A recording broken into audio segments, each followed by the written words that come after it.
کہ نہ ہم دین کے ہوں گے اور نہ دنیا کے ہوں گے۔ اس لیے اللہ کے رسول نے فرمایا تھا کلکم راعی و کلکم مسئول عن رعیتی، تم میں ہر ایک ذمہ دار ہے، اس سے اس کی ذمہ داری کے بارے میں پوچھا جائے گا۔ ماں سے بیٹی کی ذمہ داری کے بارے میں پوچھا جائے گا، باپ سے بیٹے کی ذمہ داری کے بارے میں پوچھا جائے گا کہ تم تو جب اولاد نہیں تھی تو بڑی تمنا کرتے تھے کاش میری اولاد ہو جائے، کسی عالم کو دیکھتے تھے، کسی حافظ کو دیکھتے تھے تو تمنا کرتے تھے اللہ میرے بھی اولاد ہو جائے اور میں اس کو دینی تعلیم سے آراستہ کروں گا۔ لیکن آج کیا ہو گیا، اللہ نے تمہیں لڑکا بھی دیا، اللہ نے تمہیں لڑکی بھی دیا، لیکن تم نے غیروں کی تعلیم اس کو دلائی اور قرآنی علوم سے اس کو آراستہ نہیں کیا۔ خدا را وہ دن دیکھنے سے پہلے، وہ وقت آنے سے پہلے مسلمان سنبھل جائے اور مسلمان کا یہ جو 1% یہ دینی تعلیم میں اپنے آپ کو لگائے ہوئے ہیں اس کو حقارت کی نگاہ سے نہ دیکھا جائے، بڑے ہی اعزاز کے ساتھ، بڑے ہی فخر سے اس کو دیکھا جائے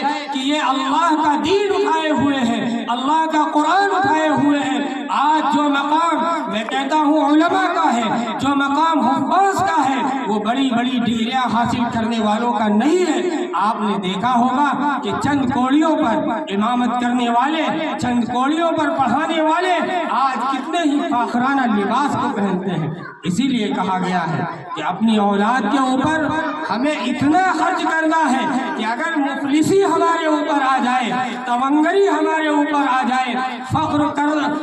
اگر ہمیں کھانے کے لیے میسر نہ ہو تو ہم ایک وقت فاقہ کر سکتے ہیں، لیکن اپنی اولاد کو دینی تعلیم سے ضرور آراستہ کریں گے۔ اگر یہ سارے جذبات ہمارے نہیں ہوئے تو کب ہمارے اندر یہ جذبات پیدا ہوں گے؟ ان جذبات کو پیدا کرنے کے لیے یہ جو مدارس قائم کیے گئے ہیں یہ دین کے قلعے ہیں، اسلام کے قلعے ہیں۔ خدا کی قسم کھا کر کہتا ہوں یہ ننھی ننھی اولادیں جب ماں باپ مر جاتے ہیں تو ماں باپ کے حق میں یہ ننھی اولاد جب ہاتھ اٹھا کر کہتی ہے بسم اللہ الرحمن الرحیم، اللہ کو اتنا ترس آتا ہے کہ اللہ کہتا ہے کہ وہ شرابی، وہ جواری، وہ بدبخت انسان جس نے کبھی اللہ کا نام نہیں لیا، اللہ کی ہمیشہ نافرمانی کرتا رہا، اللہ کہتا ہے کہ اس ننھے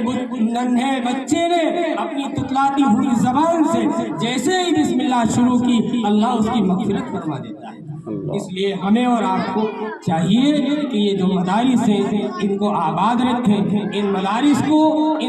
کی اہمیت کو سامنے رکھتے ہوئے ہر بچہ، ہر بچی اور ہر گارجین یہ کوشش کرے کہ ہمارے گھر میں ایک حافظ قرآن ضرور ہوگا، ہمارے گھر میں ایک عالم دین ضرور ہوگا۔ اتنا بڑا گاؤں ہے، اس گاؤں میں اگر آپ موازنہ کریں تو دینی تعلیم کتنے لوگ حاصل کر رہے ہوں گے؟ نہ کے برابر ہے۔ ہم لوگ سروے کرتے ہیں، گاؤں گاؤں جاتے ہیں اور دیکھتے ہیں کہ لوگوں میں دینی شعور کتنا ہے، لوگوں میں دینی بیداری کتنی ہے، لوگ کتنا دین سے راغب ہو رہے ہیں، تو معلوم ہوا کسی گاؤں میں جاؤ تو ایک بچہ، ایک بچی بھی نہیں ہے جو قرآن کا علم حاصل کر رہی ہو۔ اس لیے ہمارے اور آپ کے اندر جذبات صرف کہنے سے نہیں ہوں گے، جذبات ہوں گے عمل کرنے سے، اس کے اوپر عمل کیا جائے اور ان بچوں کو غیروں کے حوالے کرنے سے پہلے کسی مکتب سے ان کو وابستہ کر دیجئے جہاں پر قال اللہ اور قال رسول پڑھایا جا رہا ہو۔ جب تک ان کے سینے میں قال اللہ قال رسول کی سرائے بلند نہیں ہوں گی تو ایک وقت ایسا آئے گا